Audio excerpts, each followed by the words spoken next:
दोस्तों स्वागत है आप सभी का आपके अपने YouTube चैनल परीक्षा टेस्ट पर। दोस्तों आज के इस सेशन में हम लोग सामाजिक विज्ञान क्लास 10th के विद्यार्थियों के लिए लाए हैं और इस सेशन में हम लोग समाज विज्ञान का दोस्तों एक पार्ट है जियोग्राफी में हम लोग 1M1 ने जो संसाधन का जो चैप्टर दोस्तों इससे रिलेटेड जितने भी विकल्प प्रश्न बन सकते थे मैंने सभी को इस सेशन के अंतर्गत लाने का प्रयास किया हूँ। और दोस्तों आपका जो एग्ज़ाम पैटर्न है वो चेंज हो गया है। जो 2023 का एग्ज़ाम पैटर्न है वो चेंज हो गया है। उसमें क्या होगा दोस्तों, आपका पेपर जो रहेगा दो खंड में बटा रहेगा, एक खंड आ में और एक खंड बा में। तो इसमें दोस्तों जो आपका खंड आ रहेगा यानी पार्ट पहला रहेगा, उसमें पहले पार्ट में क्या रहेगा कि टोटल बहुविकल्पी प्रश्न रहेगा, यानी आपका 20 क्वेश्चन रहेगा। क्या रहेगा, खंड आ में 20 प्रश्न रहेगा और पूरा क्या रहेगा, बहुविकल्पी प्रश्न रहेगा। और प्रत्येक प्रश्न एक नंबर, कितने नंबर का रहेगा, एक नंबर का। तो इस तरह से आपका जो खंड आ हुआ कितने नंबर का हो जाएगा दोस्तों, 20 नंबर का आपका खंड आ हो जाएगा। आप लोग जानते होंगे कि जो आपका पेपर होता है कितने नंबर का होता है, 70 नंबर का होता है। 70 में से 20 निकल गया, किसमें बहुविकल्पी में निकल गया, बचा कितना 50। यानी आपका जो खंड बा रहेगा वो रहेगा डिस्क्रिप्टिव प्रश्न रहेगा, लिखने के लिए रहेगा, है ना। दोस्तों आप लोग समझ गए होंगे कि जो आपके खंड आ के अनुसार आपका यह सेशन आप पे कितना ज़्यादा महत्वपूर्ण है ना। कि आप में 20 क्वेश्चन बहुविकल्पी प्रश्न होने वाला है, यानी आपको 20 नंबर बहुत आसान हो गया है।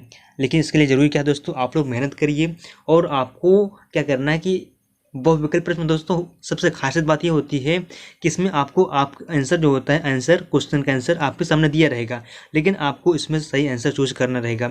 जो स्टूडेंट सही आंसर चूज कर लिया वो सिलेक्शन पा गया, सॉरी दोस्तों वो टॉपर बन गया। और जो नहीं कर पाया वो क्या हो जाएगा, उसका जो मार्क्स रहेगा कम ही रह जाएगा, है ना। तो आइए देख लेते हैं आज का पहला क्वेश्चन। और क्वेश्चन को देखने से पहले दोस्तों हमारी एक ही रिक्वेस्ट रहती है कि अगर हमारे इस चैनल पर आप लोग नए आए हैं तो प्लीज़ इसको सब्सक्राइब कर लीजिए और बगल में स्थित बेल आइकन पर प्रेस जरूर करिए। और दोस्तों इसके पहले के जितने भी मैं आपके चैप्टर हैं सामाजिक विज्ञान के, मैंने उसके बहुविकल्प प्रश्न को अपलोड कर दिए हूँ। अगर आपने उसको नहीं देखा है तो मैं लिंक को डिस्क्रिप्शन बॉक्स में दे दिया हूँ, आप वहाँ से भी जाकर इसको देख सकते हैं।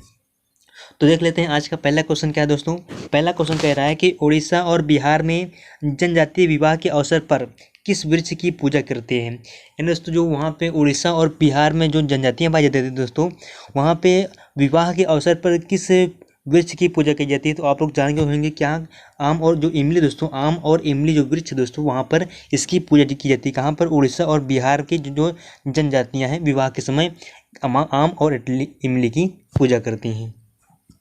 आइए अगला क्वेश्चन देख लेते हैं। क्वेश्चन क्या है दोस्तों कि चिपको आंदोलन का उद्देश्य क्या था दोस्तों। आपको ये बताना है कि जो चिपको आंदोलन हुआ था इसका उद्देश्य क्या था। इसका उद्देश्य था दोस्तों पेड़ पौधों को बचाना था। क्या था, कटने से बचाना था। तो देख लेते हैं इसमें कौन सा आंसर हो जाएगा आपका। इसमें हो जाएगा आ नंबर, सॉरी का नंबर आपका आंसर सही हो जाएगा। देख लीजिए कि हिमालय क्षेत्र में महिला मंगल दल दोस्तों, एक ये हिमालय क्षेत्र है, हिमालय क्षेत्र में एक दल था महिलाओं के लिए, कौन सा है, महिला मंगल दल। उसके तरफ बिच्छू से चिपक कर उसकी रक्षा की गई थी दोस्तों। इसमें हुआ था क्या था चिपको आंदोलन। पहले बात दोस्तों ये कहाँ हुआ था, उत्तराखंड। कहाँ हुआ था ये उत्तराखंड में हुआ था। कौन सा आंदोलन, चिपको आंदोलन कहाँ पर हुआ था, उत्तराखंड में हुआ था। और दोस्तों इसमें ये हुआ था कि इसमें जो उद्योगपति होते हैं, जो लकड़हारे होते हैं, वो क्या करते वृक्षों को काट रहे थे। तो उसमें से जो महिलाएं थी, जो महिला मंगल दल है, इन लोगों ने क्या किया, वहाँ पे जाकर वृक्षों को अपने बाहों में लपेट लिया, है ना। उसको पकड़कर चिपक कर खड़ी हो गई। तो इससे क्या हुआ, जो उद्योगपति थे और जो वहाँ पे लकड़हारे थे उन्होंने वृक्षों को काटना धीरे धीरे छोड़ दिया। तो इस तरह से ये क्या आंदोलन किस प्रकार का था, पर्यावरण को संरक्षित करने का ये आंदोलन था, है ना। चलिए आगे बढ़ते हैं। अगला क्वेश्चन क्या है कि चीता को भारत में कब लुप्त प्राय घोषित किया गया दोस्तों। ये वेरी वेरी इंपॉर्टेंट क्वेश्चन है कि चीता को भारत में कब लुप्त प्राय घोषित कर दिया गया। ये कर दिया गया 1952 ईस्वी में। कब कर दिया गया था, 1952 ईस्वी में ही चीता को भारत से लुप्त, मतलब कि चीता भारत से खो गया, मतलब हेरा गया, यहाँ पे चीता पाए नहीं जाते हैं, इस तरह से इसको घोषणा कर दी गई। कब कर दी गई थी, 1952 ईस्वी को यह कर दिया गया था। अगला क्वेश्चन दोस्तों क्या है कि अलवर, यानी कहाँ पड़ेगा ये अलवर, राजस्थान। कहाँ पड़ेगा, राजस्थान। तो कह रहा है कि अलवर जिले के 5 गाँव के लोगों ने, क्वेश्चन क्या दोस्तों कि अलवर जिले के 5 गांव के लोगों ने 1200 हेक्टेयर वन भूमि को घोषित किया। यानी इसमें दोस्तों ये बताना है कि आपको कि जो अलवर जिला है दोस्तों, अलवर जिले के 5 गांव के जो लोग हैं, 5 गांव के लोगों ने 1200 हेक्टेयर वन भूमि को घोषित कर दिया गया। तो ये किसके लिए किया गया दोस्तों, ये किया गया है भैरवदेव और डाक व सेंचुरी के लिए किया गया है, यानी तो भैरव देव डाक बनाने के लिए दिया गया है और कितना 1200 हेक्टेयर भूमि दिया गया और सेंचुरी बनाने के लिए यह भूमि प्रावधान किया गया कि किस जिले की, और जो राजस्थान दोस्तों, राजस्थान का एक बहुत ही क्या है प्रसिद्ध जिला कौन सा, अलवर। अलवर जिले के 5 जो गांव ने क्या कर दिया कि 1200 हेक्टेयर भूमि दान में दिया, क्या बनाने के लिए दिया, भैरव देव डाक और सेंचुरी बनाने के लिए यह भूमि दिया गया है। अगला क्वेश्चन क्या दोस्तों, अगला क्वेश्चन कह रहा है कि निम्न में से कौन वन प्राणी विलुप्त होने के कगार पर है। आपको दोस्तों ये बताना है कि इसमें से ऐसे कौन कौन से जीव हैं जो लुप्त होने के कगार पर हैं। तो देख लीजिए इसमें कौन कौन से हैं। जंगली चित्तीदार उल्लू, हाँ दोस्तों जो उल्लू होता है, जो जंगली उल्लू होते हैं काफ़ी बड़े बड़े होते हैं, तो वो आप नहीं दिखाई देते हैं, और पहाड़ी कोयल भी नहीं दिखता है ना। तो दोस्तों यहाँ पर देख लीजिए जंगली चित्तीदार उल्लू और पहाड़ी क्या है, लुप्त होने की कगार पर आ गए हैं, है ना। चलिए आगे बढ़ते हैं। अगला क्वेश्चन कह रहा है कि इसमें से कौन सी टिप्पणी प्राकृतिक वनस्पति जात और प्राणी जात के ह्रास का सही कारण नहीं है। इसमें दोस्तों आपको ये बताना है कि ऐसे कौन सा पॉइंट है, कौन सा टिप्पणी की गई है कि जो प्राकृतिक वनस्पति जात और प्राणी जात के ह्रास का कारण नहीं है। तो देख लीजिए पहला ऑप्शन क्या है, कृषि प्रसार, दूसरा क्या है वृहद स्तरीय विकास परियोजनाएं, तीसरा है पशुपालन और ईंधन लकड़ी एकत्रित करना, और तीसरा क्या है तीव्र औद्योगिक और शहरीकरण। दोस्तों इसमें दोस्तों आपको कारण बताना ये है कि इसमें से कौन सा ऐसा पॉइंट है जो प्राकृतिक वनस्पतिवाद और प्राणीवाद के ह्रास का कारण नहीं है। दोस्तों आप लोग जान गए होंगे, यहाँ पर देख लीजिए क्या है पशुपाचारण और ईंधन लकड़ी। अगर बात करें दोस्तों हम लोग कृषि प्रसार का, तो अगर हम लोग कृषि का प्रसार करना है, खेती को अगर बढ़ाना है तो जंगलों काटना पड़ेगा। इससे क्या होगा कि इससे जो प्रकृति है, प्रकृति को नुकसान हो जाएगा, इसलिए क्या हो जाएगा आपका गलत हो जाएगा। सेकंड क्या है वृहद स्तरीय विकास परियोजनाएं। अगर दोस्तों अगर आपको बड़े बड़े विकास करना, परियोजना लगाना, इसके लिए आपको औद्योगिक क्या होना चाहिए, औद्योगिक मशीन लगाना चाहिए। तो इसलिए आपको वहाँ पे भूमि चाहिए, भूमि के लिए दोस्तों क्या चाहिए, वहाँ पे आपको जंगलों को हटाना पड़ेगा, है ना। जो वहाँ पे पर्वत होंगे या जंगल होंगे, चट्टाने होंगे, उनको हटाना पड़ेगा। तो इसलिए क्या होगा, प्रकृति को भी नुकसान होगा, इसलिए अभी आपका गलत हो गया। अगर दोस्तों अगर पशु को चारा खिलाते हैं, जो सूखी लकड़ियों को आप एकत्रित करते हैं, जिससे क्या होगा प्रकृति पर कोई प्रभाव नहीं पड़ेगा, इसलिए आपका क्या हो जाएगा, ऑप्शन ग नंबर सही हो जाएगा। आगे देखते हैं, आगे क्या है कि इसमें से कौन सा संरक्षण तरीका समुदायों की सीधी भागीदारी नहीं करता है। इसमें तो आपको ये बताना है कि ऐसा कौन सा संरक्षण तरीका है जो समुदायों से भागीदारी नहीं करता है। जैसे यहाँ पे आया था दोस्तों चिपको आंदोलन था ना, ये क्या था, महिला मंगल समूह था ना, समुदाय था। तो ये दोस्तों ये तो, लेकिन ये क्या है समुदाय से रिलेटेड था, ये क्या है समुदाय से रिलेटेड था। तो इसमें दोस्तों आपको ये बताना था कि ऐसा कौन सा तरीका था कि जो समुदाय से रिलेटेड नहीं था। दोस्तों ये कौन सा था, बीज बचाओ आंदोलन। क्या था, बीज बचाओ आंदोलन। दोस्तों एक ऐसा आंदोलन है जो किसी भी समुदाय से भागीदारी नहीं करता है ना। इतना कन्फर्म हो गया। चलिए आगे बढ़ते हैं। अगला क्वेश्चन कह रहा है कि पश्चिम बंगाल का वह टाइगर रिजर्व जो डोलोमाइट खनिज के खनन के चलते गंभीर संकट में है। दोस्तों आपको बताना है कि पश्चिम बंगाल का ऐसा कौन सा टाइगर रिजर्व है कि जो खनिज के उत्खनन के लिए बहुत ज़्यादा गंभीर संकट में आ गया है। तो ऐसा कौन सा रिजर्व है, उसका क्या नाम है, बक्सा रिजर्व है। बक्सा टाइगर रिजर्व जो दोस्तों जो है वो क्या है कि डोलोमाइट खनिज के चलते काफ़ी गंभीर अवस्था में आ गया है ना। चलिए अगला क्वेश्चन देख लेते हैं। अगला क्वेश्चन क्या है उसको हम लोग देख लेते हैं। अगला क्वेश्चन कह रहा है, थोड़ा सा कुछ सही कर ले हम लोग। अगला क्वेश्चन क्या है कि विश्व की समस्त जैव उपजातियों की कितनी प्रतिशत संख्या भारत में पाई जाती है।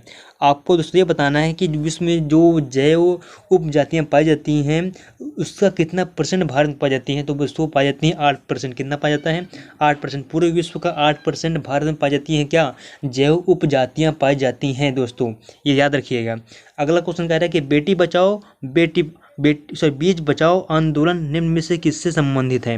बीज बचाओ आंदोलन निम्न में से किससे संबंधित है। तो आइए देख लेते हैं हम पूरा ऑप्शन क्या कह रहा है कि पहला ऑप्शन क्या है, टिहरी के किसानों द्वारा बिना रासायनिक खाद के फसलों का उत्पादन है। दूसरा क्या है, पक्षियों से बीजों को बचाने का अभियान है। सरकार द्वारा उत्तम बीज किसानों को वितरित करना, परंपरागत बीजों को बचाने का आंदोलन है।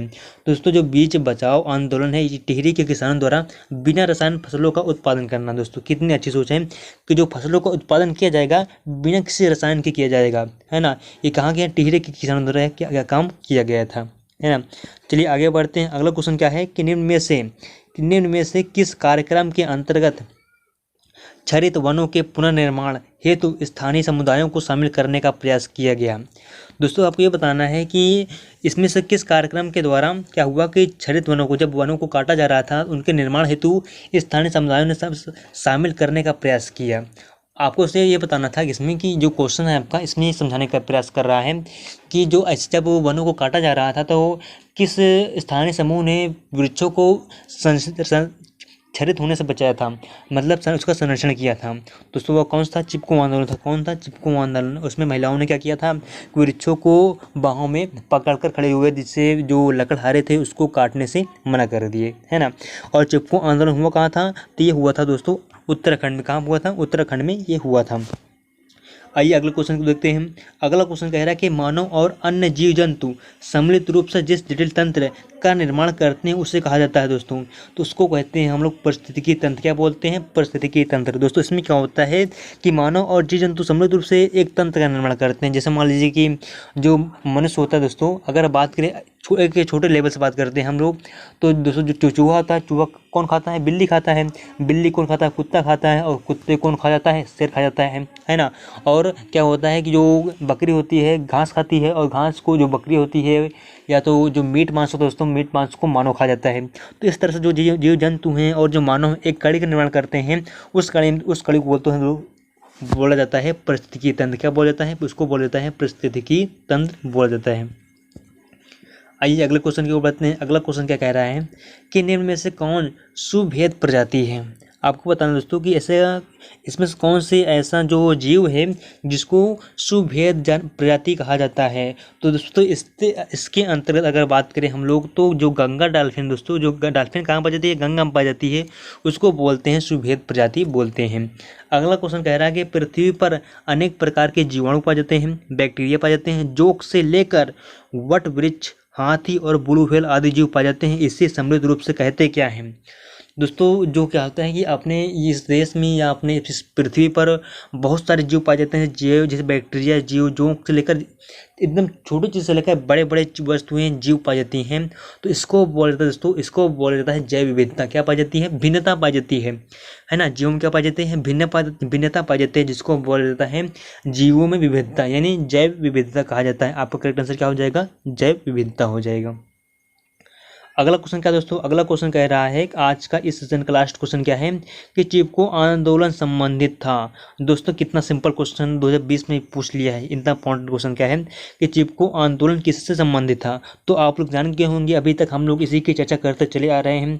तो ये संबंधित है किसके? वन संरक्षण अधिनियम से संबंधित है, यानी वनों को बचाने का प्रयास किया गया। किसके माध्यम से? चिपको आंदोलन के माध्यम से यह प्रयास किया गया था। तो दोस्तों आज का यह सेशन यहीं पर समाप्त होता है।